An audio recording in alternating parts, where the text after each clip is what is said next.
পশ্চিমবাংলায় ছদ্মযুদ্ধের দিদির তৈরি করা বিরোধী দল হচ্ছে বিজেপি। তৃণমূলকে সমস্ত রকমভাবে রাজনৈতিক সুবিধে সেফ প্যাসেজ দিচ্ছে হচ্ছে বিজেপি।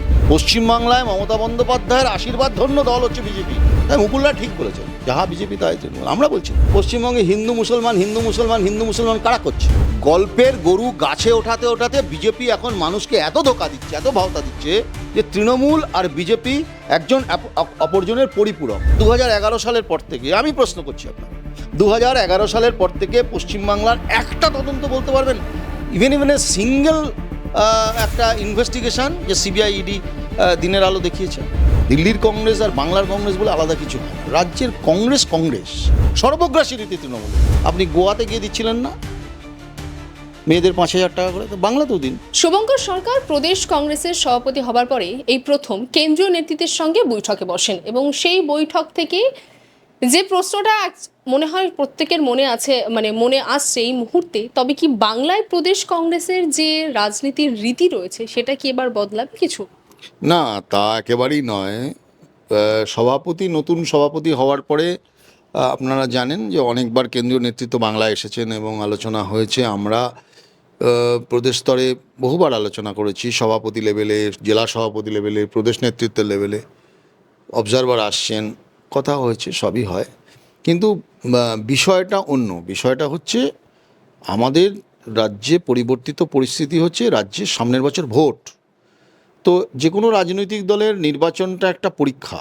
তো সেই পরীক্ষায় আমাদের দলগত অবস্থান, সাংগঠনিক অবস্থান এবং তো সর্বোপরি যেটা হচ্ছে আমাদের কার্যসূচি, কর্মসূচি যেগুলো হবে, সেই কর্মসূচিগুলোর রূপরেখা তৈরি করা, এটা ছিল মূল।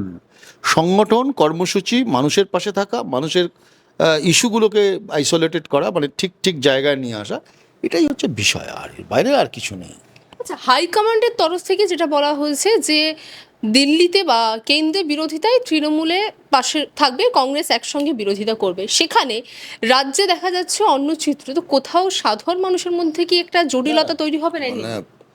You may have your own interpretations, but পশ্চিমবঙ্গে তৃণমূল কংগ্রেস এবং দিল্লির কংগ্রেস আর বাংলার কংগ্রেস বলে আলাদা কিছু হয় না। রাজ্যের কংগ্রেস সর্বভারতীয় ক্ষেত্রে আমরা এবং রাজ্যের ক্ষেত্রেও আমরা তৃণমূল এবং বিজেপির বিরুদ্ধে সমানভাবে লড়াই করে আসছি।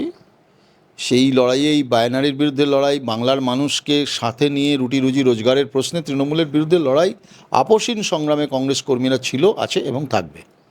কিন্তু যেমনটা আমরা জানতে পাচ্ছি বা যেমনটা বলা হচ্ছে যে দিল্লিতে তৃণমূলের হাত ধরেই থাকছে বিরোধিতায়, প্রধান বিজেপি বিরোধিতা করছে কংগ্রেস। এটা সম্পূর্ণ ভুল কথা। দিল্লিতে হাত ধরাধরির কোনো প্রশ্ন নেই। লোকসভার ফ্লোরে বিজেপির বিরুদ্ধে লড়াইয়ে বিভিন্ন বিল আসে, সেই বিলে তৃণমূল কখনোই সমর্থন করে না। তৃণমূল অ্যাবস্টেন থাকে, কোনো সময় পালিয়ে যায়, কোনো সময় বিরোধিতা। আপনি আজ পর্যন্ত কোনো বিল দেখেছেন তৃণমূল বিরোধিতা করেছে বিজেপির? একটা বিলের নাম বলুন তো আপনি। করেনি। তো আমরা জানি যে কে বিজেপির বিরুদ্ধে কতটা লড়াই করবে, কোথায় লড়াই করবে, সেটা আমাদের জানা আছে। কোনো সময় ফ্লোর কোঅর্ডিনেশনে যদি তৃণমূল যদি ওখানে পাশে দাঁড়িয়ে সমর্থন করে, সে বিষয়ে তো আপত্তি থাকার কথা না। সংগঠিত বিরোধিতা সবসময় লোকসভায় বিজেপিকে বিপদে ফেলবে, বেকায়দায় ফেলবে। তাতে ওরা যদি থাকে ভালো, না থাকলে আরও ভালো, কোনো অসুবিধা নেই। কিন্তু আমরা যেটা সামাজিক স্তরে যে বার্তাটা যাচ্ছে, আমি যে প্রশ্নটা করলাম যে দিল্লিতে তৃণমূলকে পাশে নিচ্ছে না, সব একেবারেই না। পরিষ্কার কালকেই তো ডিক্লারেশন আছে এবং তার আগে রাহুল গান্ধী বারবার বলেছেন। দিল্লি বা বাংলাকে এই যে ভাগ করার যে একটা প্রবণতা সংবাদ মাধ্যমের একাংশের, আমি সবাইকে বলছি না, আমরা প্রতিনিয়ত পশ্চিমবঙ্গে লড়াই করছি, দিল্লিতে লড়াই হচ্ছে। তো তৃণমূল ঠিক করুক, তৃণমূল কী করবে? কংগ্রেস ছিল, আছে, কংগ্রেস থাকবে কংগ্রেসের মতো। তো কংগ্রেস বিজেপির বিরুদ্ধে আপসীন সংগ্রামে সারাদিন ছিল, সারাক্ষণ ছিল, 1925 সাল থেকে ছিল। আপনি আজকে বলতে পারবেন যে তৃণমূল কোন আন্দোলনটায় বিজেপির বিরুদ্ধে লড়াই করছে? এই যে ট্যাসিড অ্যালায়েন্স সারা ভারতবর্ষে, যেখানে কংগ্রেস শক্তিশালী, সেখানে বিজেপির হাতকে শক্ত করার জন্য তৃণমূল যা করণীয় তাই করবে। তো সেটা বাংলার মানুষ বুঝে গেছে, ধরে ফেলেছে, সবাই জানে সেটা।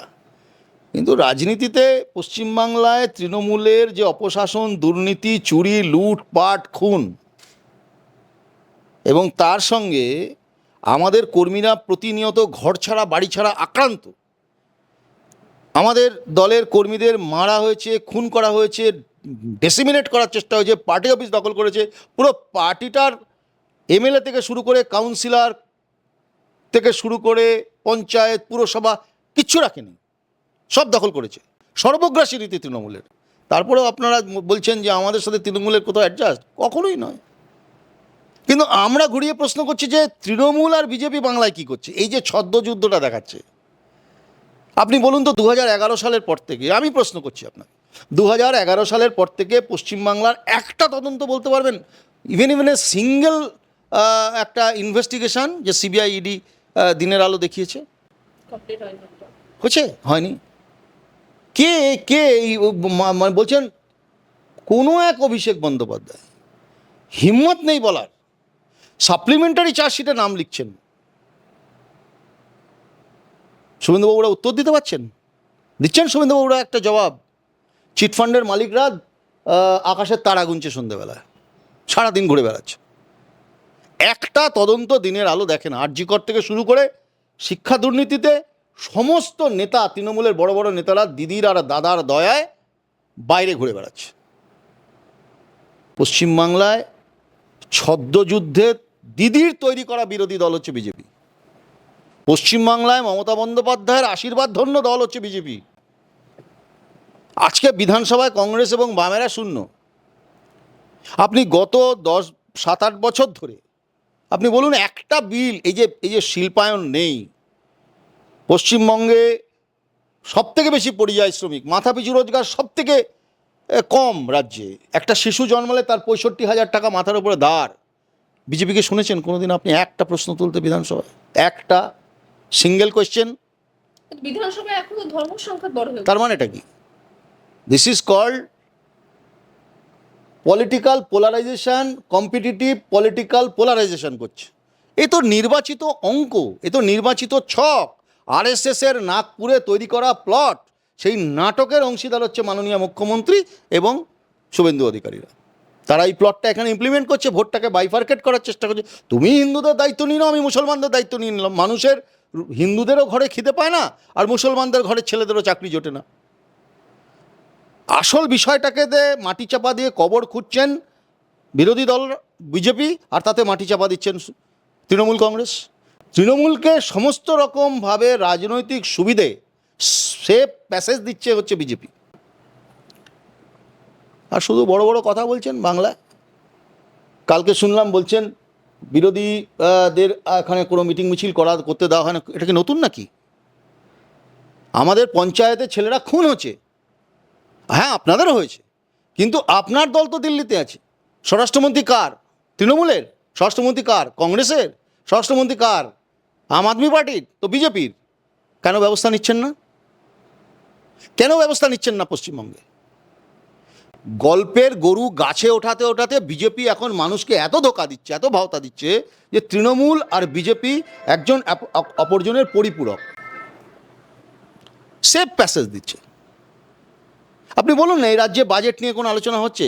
স্বাস্থ্য বাজেট নিয়ে কোনো আলোচনা হচ্ছে? পার ক্যাপিটা রোজগার নিয়ে আলোচনা হচ্ছে?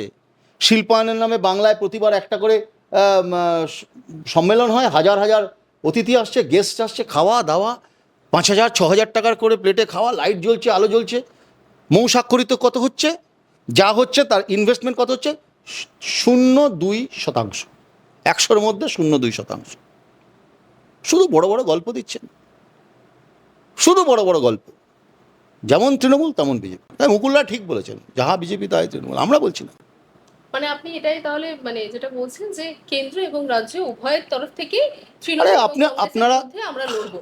তৃণমূল কংগ্রেসের বিরুদ্ধে আপসীন সংগ্রামে কংগ্রেস কর্মীরা ছিল, আছে, থাকবে। আমাদের দলটা কর্মীদের দ্বারা পরিচালিত হয়। আমাদের দলটা নেতা ঠিক করে দেয় না, নীতি ঠিক করে আমাদের দলের কর্মীরা। আমাদের দলের মার খাওয়া কর্মীরা, দেওয়ালে বুথে বসে থাকা যে কজন কর্মী আছে যারা প্রতিদিন লড়াই সংগ্রামের মধ্যে দিয়ে যা জীবন হারিয়েছে, জীবিকা হারিয়েছে, ঘর হারিয়েছে, বাসস্থান হারিয়েছে, তারা ঠিক করে নেতা। আমি কে? দিল্লি ঠিক করে দেবে আমাদের নেতা বা রাজ্য ঠিক করে দেবে? কখনোই করে না। এবং এটাই স্বাভাবিক, এটা হয় আমাদের দলে। রাহুল গান্ধী বারবার বলছেন। আপনি একটা ছোট্ট জিনিস উদাহরণ দিচ্ছি, দেখুন বিষয়টা অনেক বড়, আপনারা যদি তলিয়ে দেখেন ভাবতে পারবেন 11 দিন মোহন ভাগবত সম্মেলন করছেন এখানে, একটা হিন্ড্রেন্স দেখেছেন? কোথাও অসুবিধা হয়েছে দেখেছেন? 11 দিন সম্মেলন করছেন মোহন ভাগবত পশ্চিমবাংলায় আরএসএসের দুর্গার বদন্যতায়। আর রাহুল গান্ধী ভারত জোড়ো যাত্রায় বিশ্রাম করার জন্য, খাওয়ার জায়গা যাওয়ার জন্য তিনি একটা 10 মিনিটের গেস্ট হাউস পান না। This is the reality, this is the reality of Bengal. একটা বিল লোকসভাতে, একটা বিল পাস বিজেপির বিরুদ্ধে পাশ করানোর সময় তৃণমূলকে পাশে পাওয়া যায় না, তারা অ্যাবস্টেন করে। অ্যাবস্টেন করাটা সংসদীয় রাজনীতির একটা রীতি, কিন্তু সেটা চলে গেলে তখন সেই বিলটা পাশ করতে বিজেপির সুবিধা হয়, সংখ্যাতত্ত্বের হিসাব মিলিয়ে দেয়। বিজেপিকে সুবিধা করে দেওয়া হয়। আবার কি, আপনি রাজ্যে রাজ্যে নির্বাচন যখন হয়, বিজেপির সরাসরি বিরুদ্ধে গিয়ে যেখানে ভোট হয়, তৃণমূলের কেউ নেই সেখানে, 1% ভোট নেই, সেখানে গিয়ে দাঁড়ায়, প্যারাশুটে ড্রপ করে। গোয়াতে, মণিপুরে, মিজোরামে, তারপরে দল মত সব ভাঙচুর করে তারপর বাড়িতে চলে আসে। যারা যারা সেখানে জয়েন করে, কংগ্রেসকে দুর্বল করো, কংগ্রেসকে খতম করো, কংগ্রেসের ভোট কাটো, বিজেপির হাত শক্ত করো, মিশন মণিপুর খতম, বিজেপি চলে গেল। এখন দেখছেন মণিপুর নিয়ে কথা বলছে, ওদের একজন এমএলএ ছিল মণিপুরে, তাও সমর্থন করতো ওই বীরেন সিংকে। গোয়াতে, গোয়ার মেয়ে ভুলে গেছেন আপনারা, ভুলে গেছেন গোয়ার মেয়ে, গোয়া তার নিজের মেয়েকে চায়। এখন গোয়ার মেয়ে কোথায়? এক দাদা দিল্লিতে মোটামুটি বেফাস হয়ে গেছে, সে হরিয়ানায় গেছিল, সে পাঞ্জাবে গেছিল, সে অমৃতসরে গেছিল, চণ্ডীগড়ে গেছিল বিজেপির হাত শক্ত করতে, গুজরাটে গেছিল।